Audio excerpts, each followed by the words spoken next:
Resumed by Snowspider. Chapter 1. Red Paint.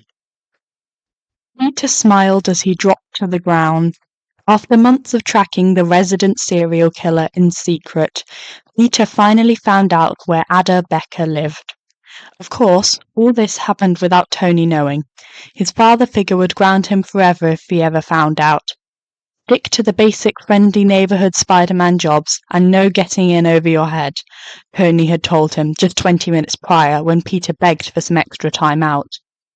Maybe he should call for some backup, Peter debated, but he stopped short when he heard Ada stamping around in his bottom apartment building. Based on his calculations, the man left his house every day at 7:15 p.m, and right now Karen confirmed the time to be only 4 minutes short. So with his mind made up, Peter ran to the killer's door and, with one well-placed kick, knocked it from its hinges. A shout came from the inside, filled with rage. Peter swallowed down his nerves. He was Spider-Man, and this was an easy job. Peter jumped onto the ceiling before crawling down the hallway.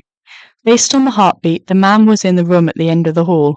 And if the plans Peter had studied were anything to go by, that was the kitchen. The banging of drawers and clanging of pans only made Peter's heart beat faster, and, almost too soon, Peter pushed at the kitchen door with one of his fingers. It slid open with no problem. Peter kind of expected the door to be barricaded with a chair or something, but that didn't matter now. Ada Becker was clearly not afraid. A knife soared through the now open doorway, followed shortly by a second. Luckily, both missed Peter, as he still clung to the ceiling. Ever so tentatively, Peter peeked into the room. "Karen, scan him for any possible weapons," he whispered, but failed to refrain from immediate attention. The killer's eyes burned into his masked ones with hatred.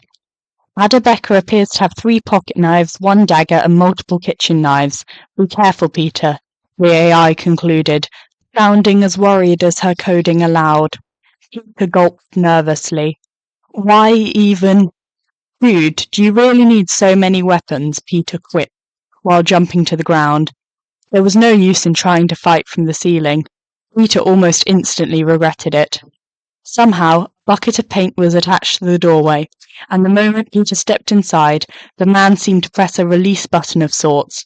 Red liquid rained onto Peter, dripping from his head towards the rest of his suit. A circuit or something inside his suit made a fizzing pop noise, and everything fell too silent. "Karen," Peter questioned, but when he got no response, he groaned with irritation. "Dude, you broke my AI, not cool. And why use red paint?" The man only growled in response, before grabbing at his dagger, which was hidden in his left sleeve. The killer charged forward with his arms tense and ready for a stabbing motion. Peter dodged the first attempt of attack, before shooting a web at the man's face. But even with one of his eyes completely covered, continued unfazed. Peter grabbed the man's foot before flipping him to the ground. The poor man landed against his own table with a crash. Being the non-violent type, Peter was happy that villains generally didn't style their homes. There was nothing to fall from the table, but Peter still felt a tad sorry. "You are going to die tonight, you bug," the man all but screamed in rage. "I'm actually an arachnid, mister." Peter stopped mid-sentence as his spider sense went crazy. 4 blades soared right at him, but his skills weren't enough to stop all of them. A single knife plunged into his side. He glanced at the dagger hilt, then at the man on the floor. "Did you just throw those at me?" That shouldn't have surprised Peter too much. It wasn't the first thing that happened when Peter opened the door in the first place.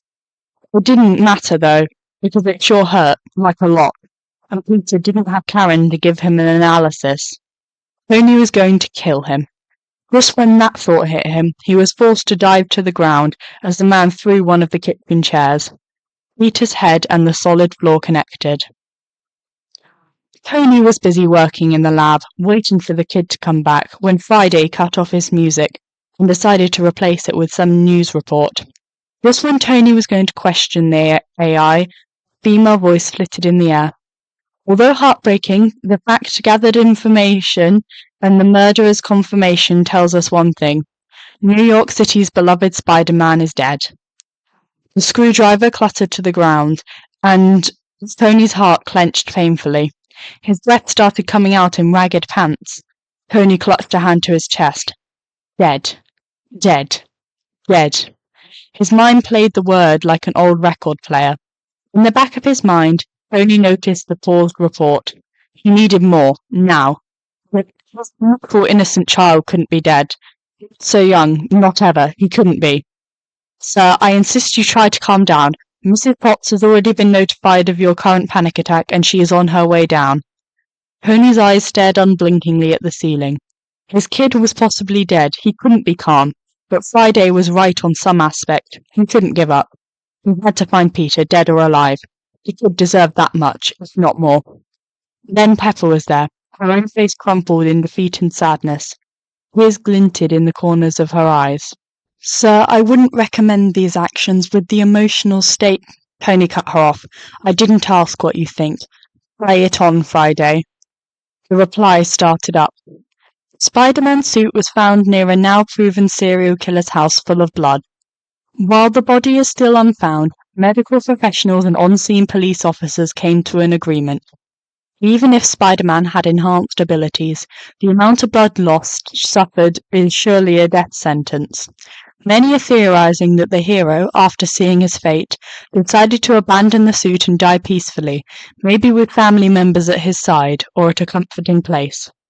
Tony and Pepper stared at each other again, the latter with tears flowing across her face and some smudged mascara. Tony shook his head at her. He could be alive, Pep. You heard them. They haven't found a body. Tony sounded bleak, even to himself.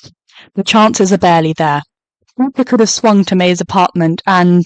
Tony wouldn't say it. He couldn't. Friday, get me a suit. I'm going to May's apartment. You think he might be there? Pepper questioned, with a supporting hand on his shoulder. Tony exhaled roughly. Nevertheless, he gave his soon-to-be fiancée a nod. As Tony soared away through the air, neither of the couple mentioned what exactly Tony could come across.